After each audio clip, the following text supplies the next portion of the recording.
Una revisión y una resistencia a las tesis históricas tradicionales se hacen necesarias para una comprensión plena de lo que somos.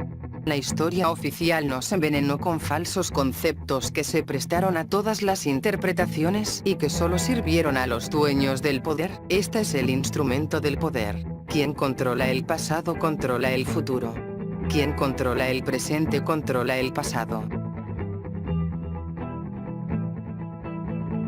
¿El Ecuador apoyó a los nazis y a los fascistas? Difícil de asimilarlo para los acostumbrados a una historia que más se asemeja a una historieta que a la realidad. Personajes endiosados e idolatrados más por clubes de fans que por críticos. Mitos afianzados en el poder, el miedo y la ignorancia o en la falsa ilustración.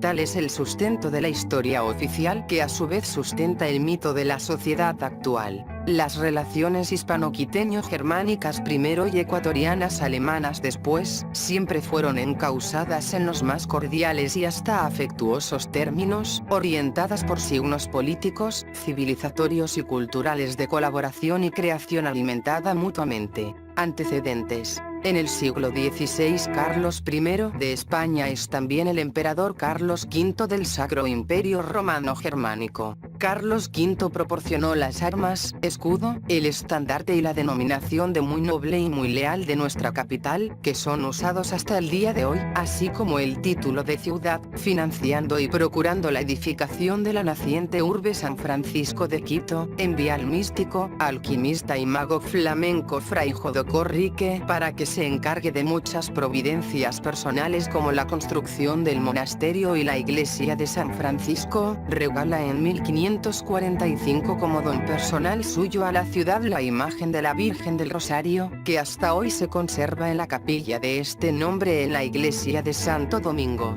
Quito no podía menos que retribuirle las gracias recibidas por el emperador, y es así como el Cabildo de 1543 respalda al emperador Carlos V con bienes y personas en su lucha contra el rey de Francia y el Imperio turco. A mediados del siglo XIX se produce una inmigración de alemanes al Ecuador. La población germana, a diferencia de lo que ocurrió en otros países de Sudamérica como Chile o Brasil, no se aisló.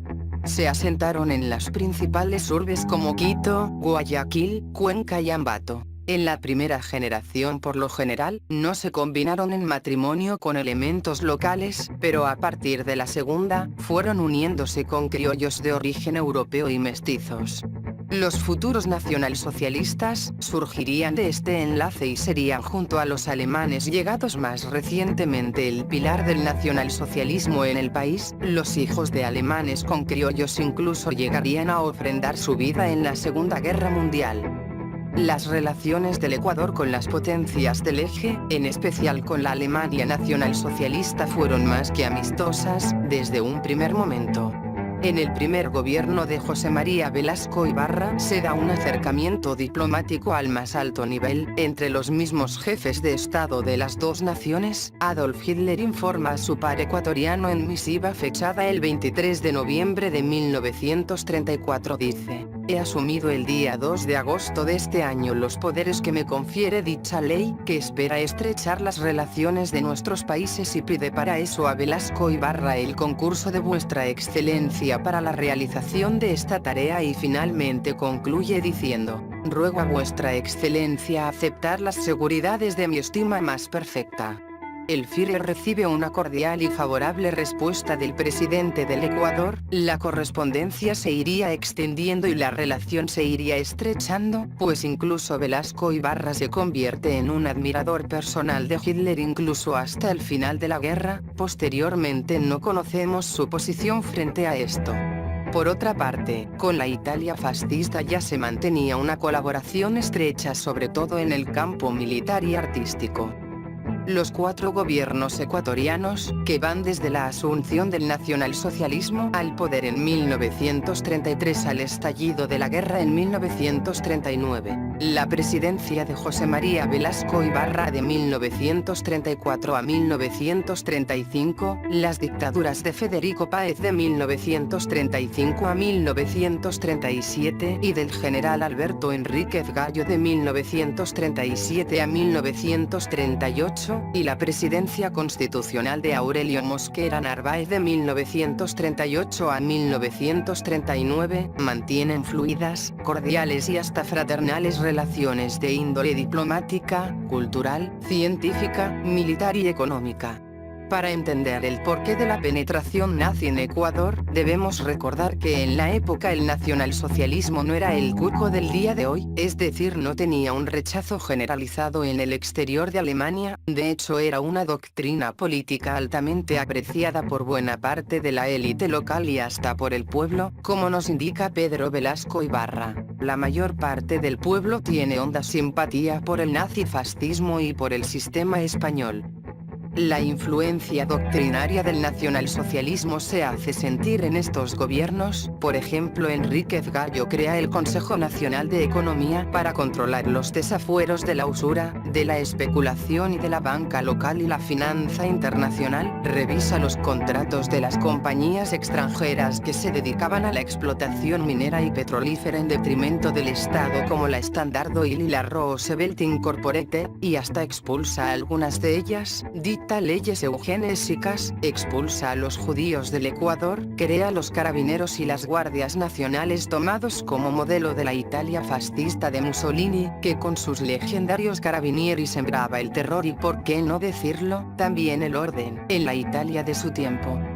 En Ecuador un alemán en el exilio, Walter Giese, será el líder del Partido Nacional Socialista Alemán en el país. El Partido Nacional Socialista tiene presencia en el Ecuador desde 1929, aunque su afianzamiento solo se da en 1933 cuando la AO, Organización para el Extranjero por sus siglas en alemán, toma fuerza con el nacionalsocialismo ya en el poder. Bajo la dirección de Heinz Schulte, casado con una distinguida dama ecuatoriana, Fanny Serrano, la AO será organizada en el Ecuador. A partir de esta fecha y gracias a la favorable predisposición del gobierno de la época, el nacionalsocialismo empezará a influenciar directamente en los ecuatorianos, de origen no germano, que tenían tendencia por las ideas nacionales y revolucionarias.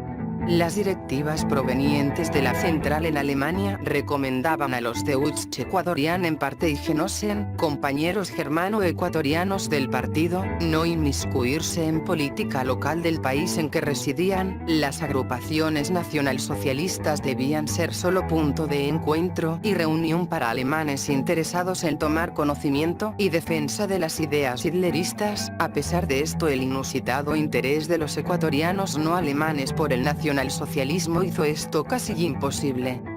En el último gobierno de la preguerra en el Ecuador, con Mosquera Narváez, las relaciones germano-ecuatorianas se mantienen al mismo nivel que en los gobiernos anteriores, e incluso se produce durante este corto régimen, un acercamiento para colaboración militar, según la cual se solicitaba a Ecuador dar en arrendamiento al Reich las Islas Galápagos y la península de Santa Elena. Propuesta que fue rechazada por el gobierno ecuatoriano. Finalmente, durante este gobierno, en un acto casi insólito en el mundo, la Cancillería ecuatoriana, la única en América, presidiendo la Asamblea y Consejo de la Sociedad de Naciones, se negó a promover sanciones contra Alemania por el quebrantamiento del Dictado de Versalles y finalmente dejó descabezado el Consejo, al no asistir más a las sesiones en Ginebra. De igual es sorprendente la manera como reconoce y avala la invasión de Etiopía por parte de la Italia fascista, apoyando formalmente al gobierno italiano en este hecho. En septiembre de 1939, estalló la Segunda Guerra Mundial y Ecuador se declaró neutral en el conflicto, a diferencia de la mayoría de países hispanoamericanos. A pesar de la guerra, las relaciones entre los dos países se mantienen de forma fluida en lo económico y cultural. Eugen Klee fue nombrado embajador y enviado especial del Führer y canciller del Reich, Adolf Hitler, en misión especial para la transmisión del mando en Ecuador, para la posesión de Carlos Alberto Arroyo del Río, el 1 de septiembre de 1940. Ecuador y Alemania formalizan un convenio sobre el servicio militar, donde se incluía que la obligación de hacer el servicio militar en uno de los países no eximía al hombre de hacerlo en el otro. Un individuo de doble nacionalidad podía decidir libremente hasta los 20 años en qué estado quería cumplir su obligación militar. Conforme avanza 1941, las relaciones se van tornando grises, debido sobre todo a la injerencia brutal de los Estados Unidos en la política interna del Ecuador. El 5 de julio de 1941 se inicia una guerra peruano-ecuatoriana y terminó formalmente el 29 de enero de 1942 mediante la firma del Protocolo de Río de Janeiro. La verdadera causa del Dictado de Río de Janeiro fue el de excluir al Ecuador del escenario internacional por su anterior y fuerte simpatía por las potencias nacional revolucionarias del eje. La política exterior de Arroyo del Río, al menos a partir del Protocolo de Río de Janeiro, impuesto a rajatabla por los Estados Unidos al continente, fue sin duda de favorecimiento total a los aliados, en particular a los Estados Unidos. Los Estados Unidos harían una propuesta similar a la que hicieron los alemanes en el gobierno de Mosquera Narváez, sobre el establecimiento de bases militares en el país, propuesta que fue aceptada sin chistar, solo que esta vez no se arrendó las Islas Galápagos a los norteamericanos, sino que simplemente se las cedió, al igual que la base militar en la península de Santa Elena. De hecho, Ecuador fue invadido militarmente por los Estados Unidos, el 12 de diciembre de 1941. Arroyo tuvo que conceder la autorización recién el 24 de enero de 1942, solo 5 días antes de la firma del Dictado de Río de Janeiro. Con la presencia de tropas estadounidenses, el país se vio envuelto en el conflicto y rompió las relaciones diplomáticas con los países del eje, sumándonos así al llamado Sistema de Defensa Interamericano. El Ecuador nunca declaró la guerra al eje, no existe en ninguna parte un documento oficial de declaración de guerra por parte del Ecuador a ninguna potencia del eje. A partir de entonces y hasta el final de la guerra se generan movimientos antinazis. Aunque la actividad política nacionalsocialista en el Ecuador se manejaba discretamente, el movimiento trascendía, al punto de provocar reacciones de los frentes antinazi, conformado en el período de la guerra por jóvenes universitarios de Quito y Guayaquil, dirigidos por comunistas y financiados por Estados Unidos e Inglaterra. A pretexto de la defensa y paz continental, se cometían en nuestro propio suelo abusos e injusticias con la intromisión de Estados Unidos como una potencia extranjera, en reiterada violación de los derechos soberanos y de los derechos humanos. Es así como apareció una lista negra mediante la cual familias italianas, alemanas y ecuatorianas fueron privadas de su libertad y trasladadas, incluso, a los Estados Unidos, donde fueron recluidas en similares campos de concentración como los que hubo en Europa. El Ministerio de Relaciones Exteriores alemán remite al ministro de Relaciones Exteriores del Ecuador, José Gabriel Navarro, el texto del discurso que el ministro de Gobierno del Reich alemán Dr. Frick ofreció al cuerpo diplomático acreditado en Alemania. El texto dice, entre otras cosas: la legislación alemana no quiere juzgar la calidad y el valor de otras gentes y otras razas, pero nosotros los alemanes quisiéramos creer que otros pueblos orgullosos también adopten el mismo punto de vista, y que en principio, cuiden como un gran valor el mantener su composición racial sin mezclas ni mácula tanto como sea posible.